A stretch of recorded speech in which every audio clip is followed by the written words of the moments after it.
Hey, good evening, everyone, and welcome to St. Mary's. My name's Matt. I'm part of the team here. We're beginning a new series just for the next 3 weeks, which is all about sort of demystifying our Sunday services. So we're conscious that people come to St. Mary's with different church backgrounds, sometimes with no church background whatsoever, and you just get sort of swept up in the thing that we're doing, which is great. But we want to sort of just set apart these 3 weeks to really sort of talk about what it looks like to worship, to hear teaching, to respond in the ministry time as we do. So as you probably have picked up, unless this is your first time, that the pattern of our Sunday services is that we have a block of worship, and then we hear a talk, and then we respond in times of ministry. So this week we're going to talk about worship. Next week I'm going to be doing a talk about a talk. It's like breaking the fourth wall or something, or some sort of meta-narrative. Anyway, that's going to be next week, and then we're going to pray for people the following week. And this week, I invited Russell to come and talk about worship with me. As you know, Russell's recently joined our staff team. He's our new worship pastor, which is a fantastic appointment. It's great to find somebody with my singing ability to join the team. And Serena actually said, I tell you what would be great is, to do it more like an interview as opposed to sort of doing a talk like, she's with the young people, she's with YAG, she knows you listen to long-form podcasts. So over the next 2.5 hours, we're going to talk, and we're just going to interrupt with ad breaks for John's talk and other sort of supplements and stuff like that. I've got like a few questions lined up, and kind of I'm going to sort of operate more as the interviewer, and I want to sort of give you a chance to get to know Russell a little bit better. Some of you who are on the worship team, you've already met him, but for others of you, it's good for you just to meet him. We're going to talk about worship and worship leading, and then a little bit later on, as was said earlier in one of those testimonies about one of those great moments where we move the chairs to the side, we're going to make space at the end of the service. We'll move all the chairs to the side, and then Peter's going to continue to lead us in worship. Is that okay? Yeah. Great. Can you give it up for Russell? Thank you, everybody. Brilliant. Russell, welcome. Thank you so much for taking my job. I'm very, very grateful for that.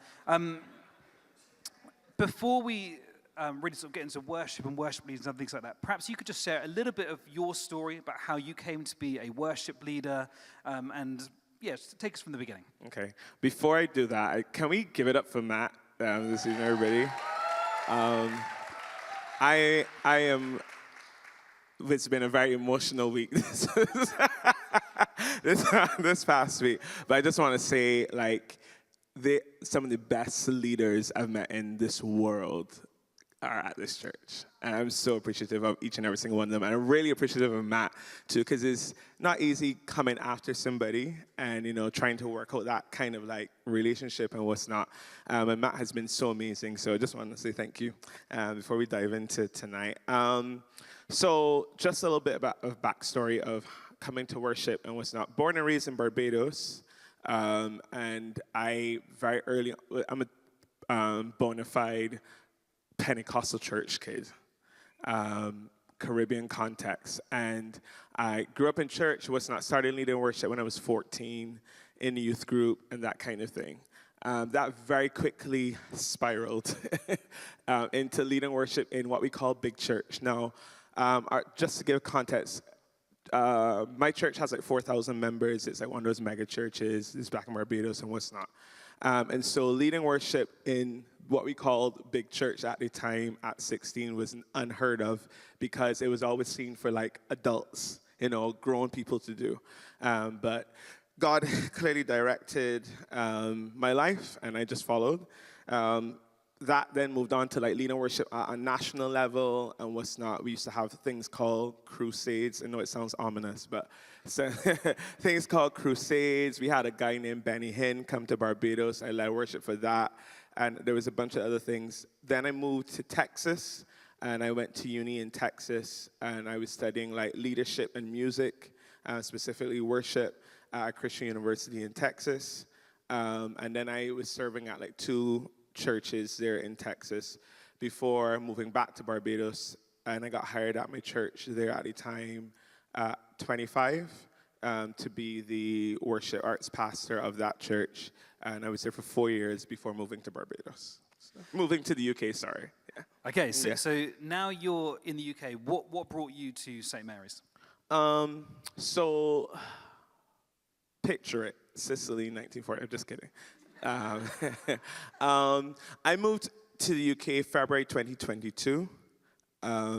My dad is from Leicester, and so living here in the UK was always a thing in my head, but I really couldn't stand the rain and the weather, but there came a point when I was like, I can no longer stand working at this church in Barbados and living in Barbados and being depressed, severely depressed. I needed to get out. And I just felt like it was time. I left and I moved. February, June 11th, 2022, I came out publicly on social media. And I did this whole full story on Instagram story, and then I added it as a highlight because I was like, if this disappears, I'll chicken out. So I need to save this on my profile and talk about my story. And needless to say, the reaction was both mixed. My church back in Barbados, they released a statement against me, and it was a quite public thing, and our services used to stream, so people around the world heard about it, what's not. But then I also, on the back of that, had young people who were like, thank you for sharing your story. My parents love you, and because you shared your story, I can now have a conversation with them. And so it was a really mixed reaction, but a part of that post, I said to myself, I know that there may be an opportunity or maybe a possibility I'll never get the opportunity to lead worship again or speak ever again because I've made this post, because I've shared my story. And so I became, I guess, in a sense, like, I had to put myself at peace that this would never happen again. This would never be a reality again. And that took some time. I served at some other churches and what's not. But then I was talking to a friend of mine, this is years now, talking to a friend of mine, shout out to Seth. And Seth told me about a place called St. Mary's. And I was like, tell me more about St. Mary's. Oh, it was an inclusive church. I was an inclusive church. Do they preach the Bible? You know, is it spirit-led, that kind of thing? I was like, I don't know. Because in my context, it's just not a thing, right? Some of you will get that. Some of you will get that on the way home. It just wasn't a thing, right? So I'm like, tell me more about this St. Mary's, you know? What's the tea? But then a couple months later, I was like, at that time, I was at another church here in London. And I know a lot of churches say they're accepting, but yeah, they're accepting, but it's like, don't ask, don't tell, you know? And I felt like I did not leave Barbados to come out to go back into a system where it was don't ask, don't tell. And so I was like, okay, eventually I'll visit St. Mary's. I visited another church, was severely depressed. It was also inclusive. I won't mention the name. Because I was like, if this is what inclusive church look like, and it's not spirit-led or it's not, spiritual, I'm going to be severely grieved. I can't do this. And I came to St. Mary's Sunday morning last summer.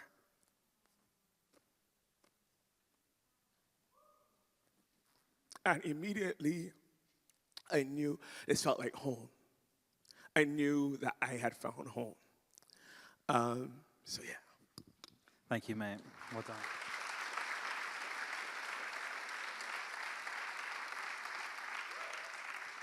Thank you. And we're so glad to have you. We are so glad to have you. So can I just begin by asking you, obviously, we as Christians, we can connect with God in all sorts of ways. We can pray, we can read the Bible, we can share communion with one another.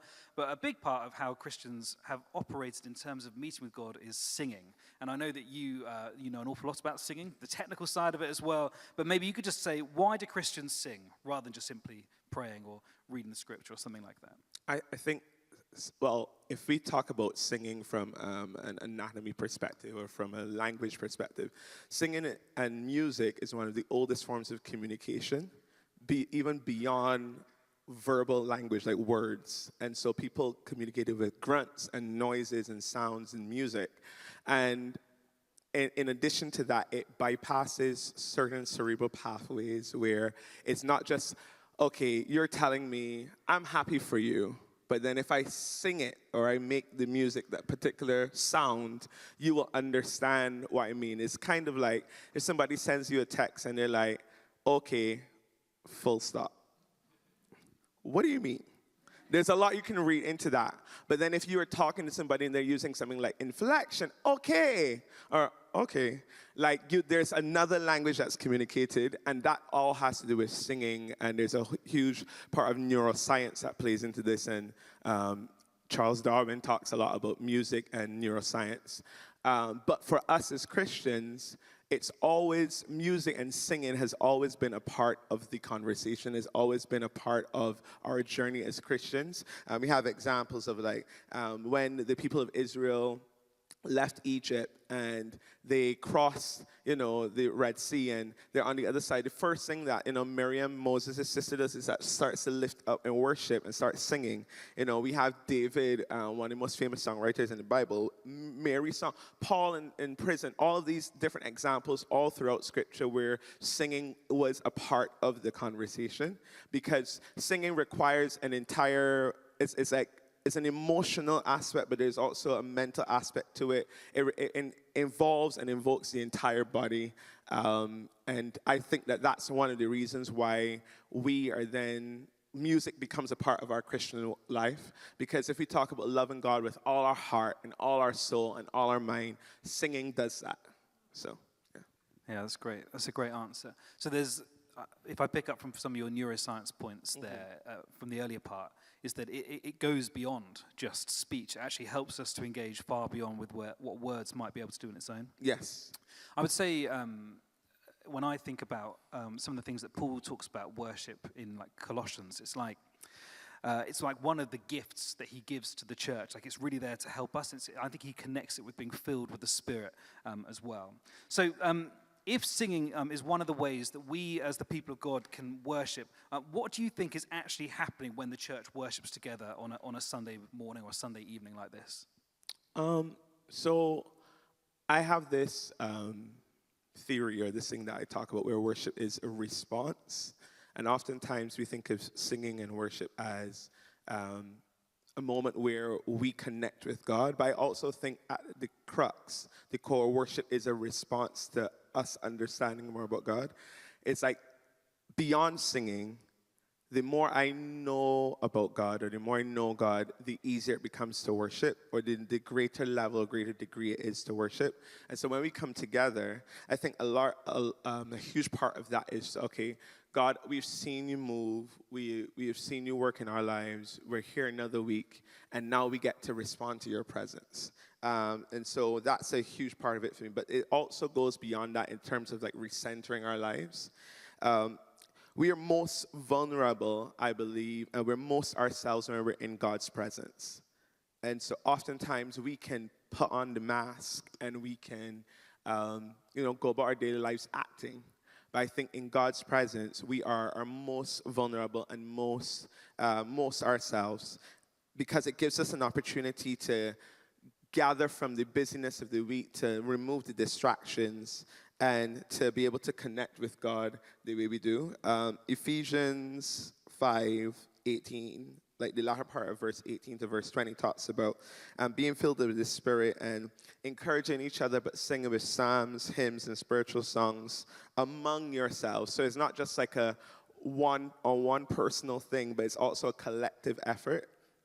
And I think that's what God is encouraging us to do, to encourage each other, but to also connect and worship as well.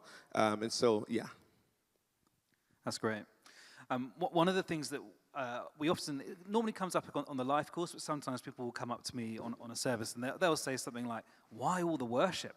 Like, why so many of these songs every week, all of this? Like, does God have like an ego problem that he just needs all of these songs from us? But I think one of the things that you said there about sort of recentering and reordering our life towards God is kind of like the question, like, why does God need all this worship, sort of mislays the understanding of God and ourselves. And I think really we are all worshipers. I think that's the understanding from Genesis chapter 1, that we are always orienting our lives towards something. It might be money or towards sex or success or relationships or something like that.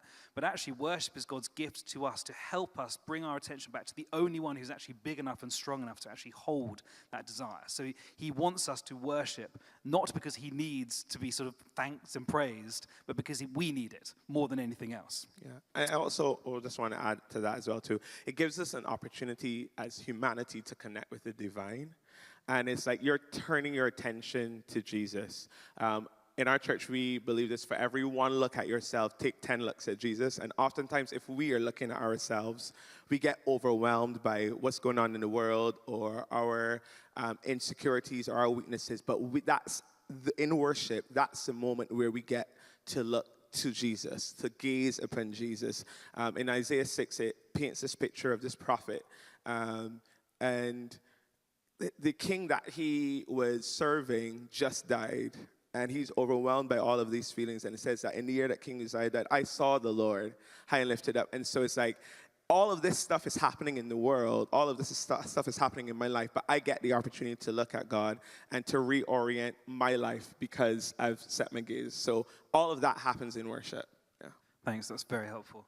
I think one of the things that I have most appreciated about you leading worship here is your gift as a leader. And I wonder if you could just share with everyone here, like, what you're trying to do when you are leading us in worship. What's that like for you? So for me, when I get the opportunity to lead worship, there are three things that I always think about: facilitating space, offering redirection, and encouraging abandonment.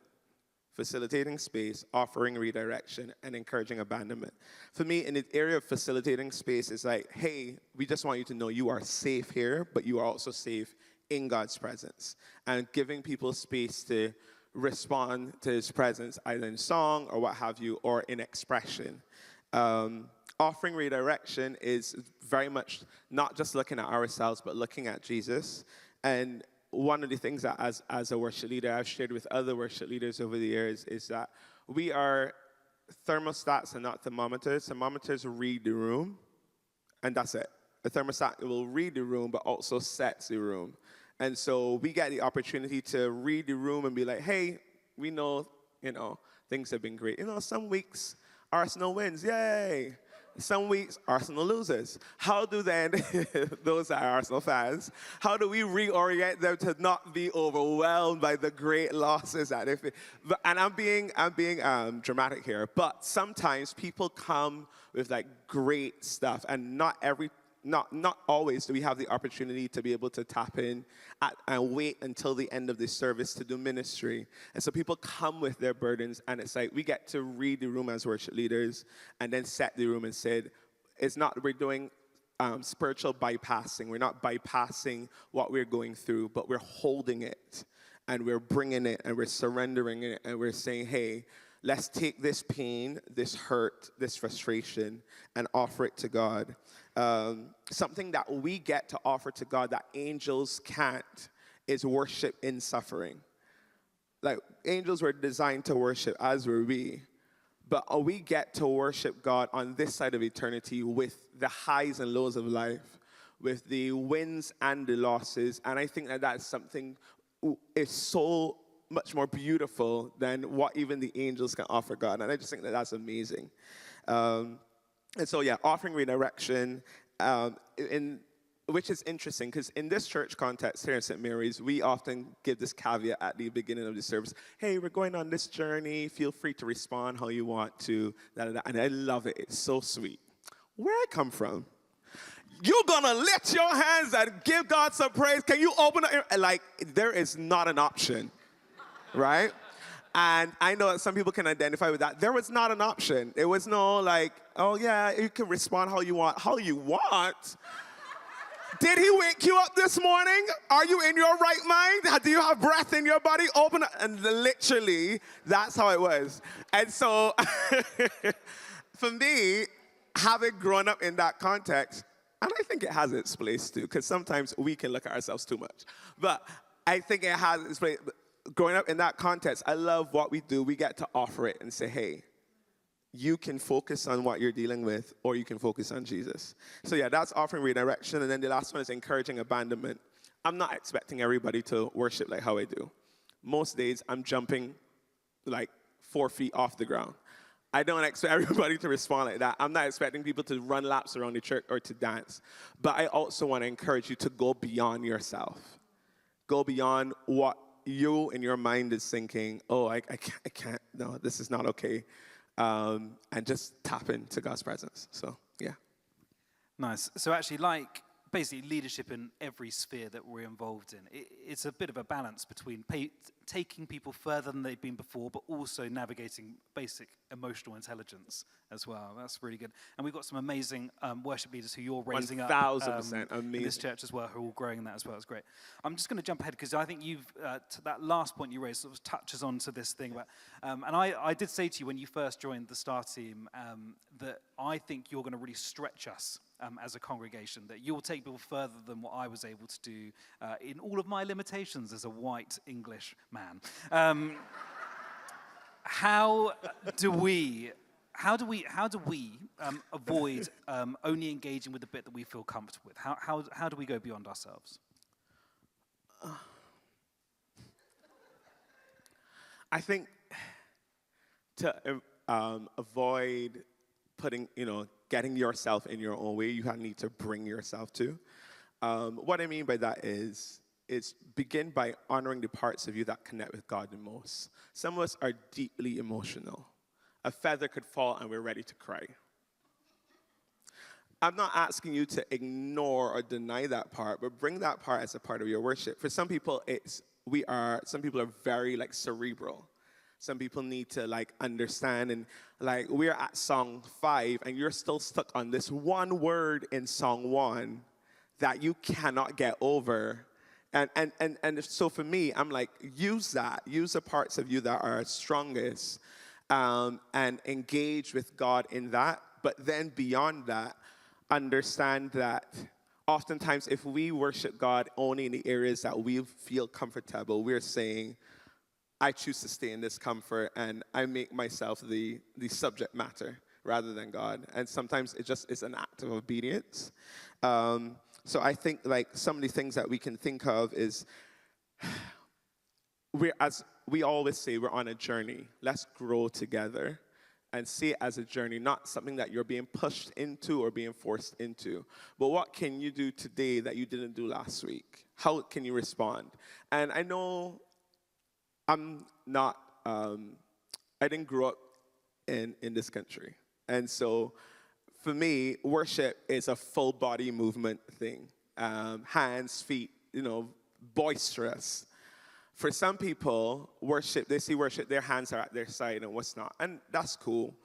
But then I want to engage some questions there, because I'm well, when you go to a football game, are your hands also at your side? Are you still the same quiet person? And that's not to bring shame or what have you, but it's to ask yourself, what creates this cognitive dissonance in our mind that tells us when we come to God, we have to be demure. We have to be subdued, but we get to be boisterous about so many other things, like pizza and Prosecco and karaoke.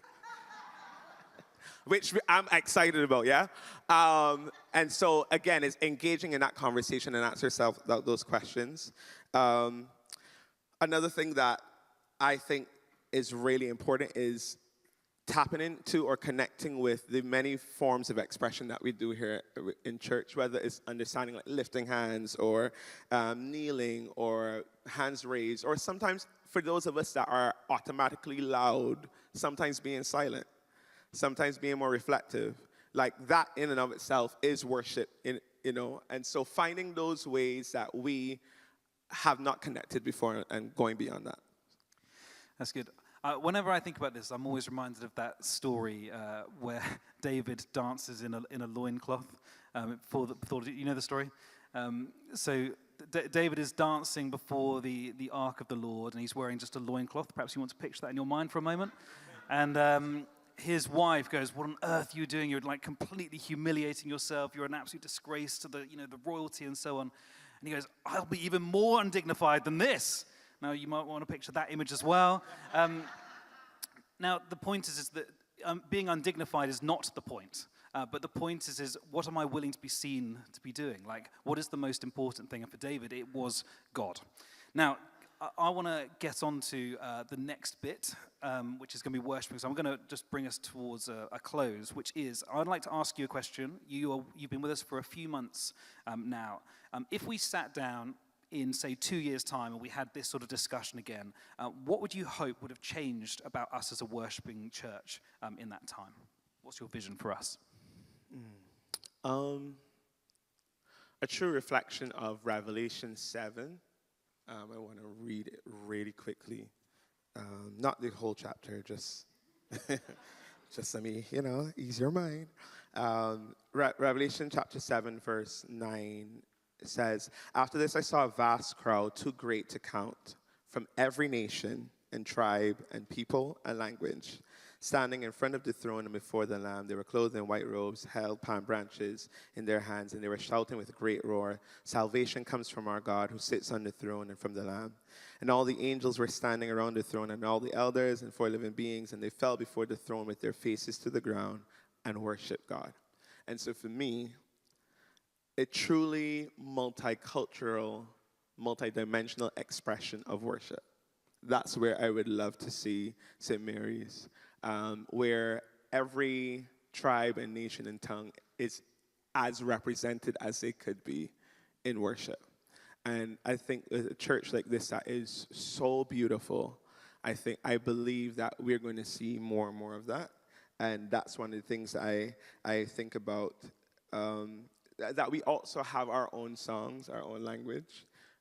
It's important for us to sing what we believe, because singing reinforces what we believe and what we speak about. And so, building upon that and more expression, but most of all, more yielding to the Spirit. Yeah, that's great. Can I give it up for Russell? Peter Russell and band.